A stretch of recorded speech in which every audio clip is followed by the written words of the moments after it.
Arxadan vurulan zərbə Azərbaycan kinosunun ən uğurlu və sevilən dedektiv macəra filmlərindən biridir. Yazıcı Elçinin Ox kimi bıçaq povesti əsasında çəkilən bu ekran əsəri SSR miqyasında böyük populyarlıq qazanmış və 17 milyon tamaşaçı tərəfindən izlənilmişdir. Film şəhərdən rayona gələn Əhməd Qəmərlinin müəmmalı şəkildə qətlə yetirilməsindən bəhs edir. Müstəntiq Gündüz Kərimbəyli cinayətkarı tapmaq üçün mürəkkəb axtarışlar aparır. Gündüz Kərimbəyli? Film SSR Dövlət Təhlükəsizliyi orqanlarının 60 illiyinə həsr olunub. Ali kateqoriyalı filmlər siyahısındadır. Film Qax, Şəki, Zaqatal ərazilərində və kinostudiyanın pavilyonunda çəkilib. Filmin maraqlı kadrlarından biri Hüseynovun arxadan bıçaqla vurulması, daha doğrusu az qala vurulduğu səhnədir.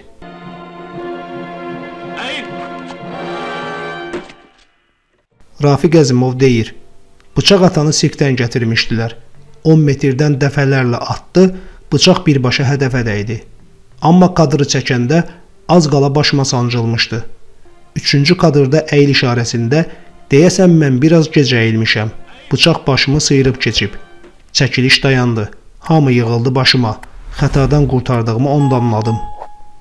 Həmin səhnə Qaxda çəkilib. Qəhrəmanın qatardan düşdüyü hissi isə Xaçmazda.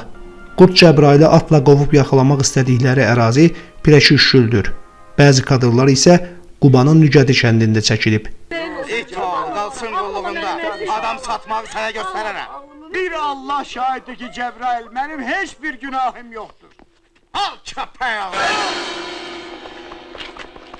Amaliya Pənahovanın Zibaroğlu'nda səhnələrinin çəkilişi bir həftə ərzində Şəkidə olub. Yalnız polis məntəqəsindəki dindirmə səhnəsi pavilyonda aparılıb. Eyni vaxtda aktrisa Gün Keçdi filminin sınaq çəkilişlərində iştirak edirmiş. Ümidliymiş ki, o filmdə çəkiləcək və bundan imtina edəcək. Vəziyyət başqa cür olur. Gün Keçdi filminin sınaq çəkilişlərindən Əsmər rolu üçün Leyla Şıxlinskaya çəkilib. Amaliya xanım Zibaroğlu'na razılıq verməli olub. Özü deyirmiş ki, onun üçün Ziba o qədər sadə və xırda rolu imiş ki, aktrisa düşünüb, nə isə əlavə etmək fikrinə düşüb. Zibanın milisi aparan maşını görəndə aktrisa Bu nə maşındır gətirmişsən? Başqa maşın tapılmadı mənə? Keç. deyə ssenaridən kənara çıxıb. Nəticədə obrazın ən maraqlı detalı da elə bu olub. Adam özünü burada necə hiss eləyər?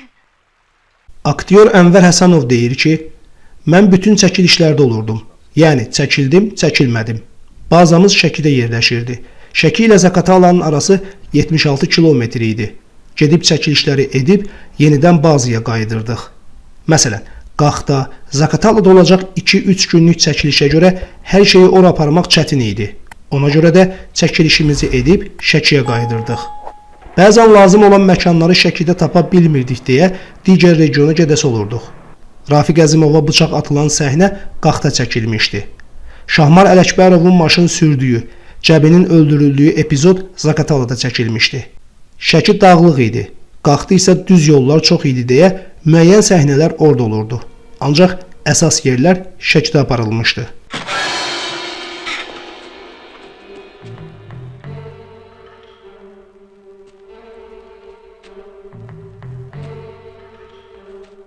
Qut Cəbrailin tutulduğu səhnədə mən, Şahmar, Həsən, Adil iştirak edirdik. O səhnədə Yusif müəllim elə oynadı ki, bizim hamımız heyran qaldıq. Tutulandan sonra polis maşınına oturtdurulub aparılanda şüşədən baxması şedevr idi. Çəkiliş bitəndə Arif müəllim onu öpüb dedi ki, bundan yaxşısı ola bilməzdi. Adam mimikaları ilə obrazı yaratdı. Burun pərlərini tərpətməsini mükəmməl oynadı. Sənətkardır da. Gündüzün belinə banka qoyduğu səhnə isə Bakıda pavilyonda olmuşdu. Yuxarıdakılar yaman yandırır. Ayıb yoxdur. Azarı canından çıxarır da. Filmin çəkildiyi rayonlarda aktyorlara hədsiz diqqət və qayğı göstəriblər.